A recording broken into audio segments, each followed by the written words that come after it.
तुझं तिथं लाईव्ह चालू झालं वाटतं.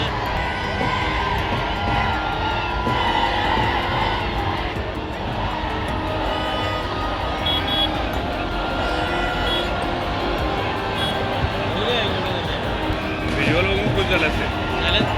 झालं असते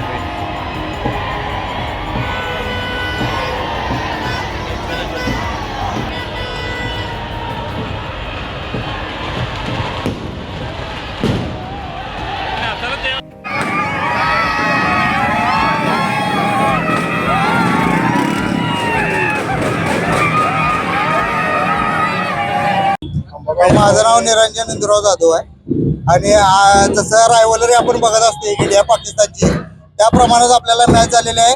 पण काय झालेलं होतं की मागच्या चॅम्पियन्स ट्रॉफीला 3 वेळा पाकिस्ताननं आपल्याला मात दिलेली होती. यावेळी सुद्धा तसंच काहीतरी वाटत होतं, पण त्याच्या अगदी उलट झालेलं आहे. आणि कोल्हापुरात तुम्ही जसं बघताय की जल्लोष हा इंडिया आणि पाकिस्तानचा, आपण एक वेळ वर्ल्ड कप नाही जिंकलो तर चालते पण पाकिस्तानला बीट करायलाच पाहिजे असा जल्लोष असते. आणि आपण बघताय मागे शिवाजी चौकात प्रत्येक जण घरात येऊन इथं जल्लोष करत असते. अगदी बालचमू पासून ते अगदी म्हाताऱ्या माणसापर्यंत इथं जल्लोष चालू आहे. आणि मला वाटतं की ही जर परफॉर्मन्स राहिली तर आपण एक वर्ल्ड कप हा आपण चॅम्पियन्स ट्रॉफी आहे ते आपण नक्कीच जिंकू शकतो.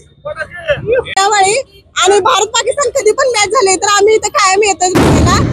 बघ शिवाजी महाराज चौक आणि पाकिस्तान भारत मॅच कायम कनेक्शन हे असते. जिंकली की आम्ही कायम येतो, 12 वाजेपर्यंत थांबतोय, जल्लोष करतोय.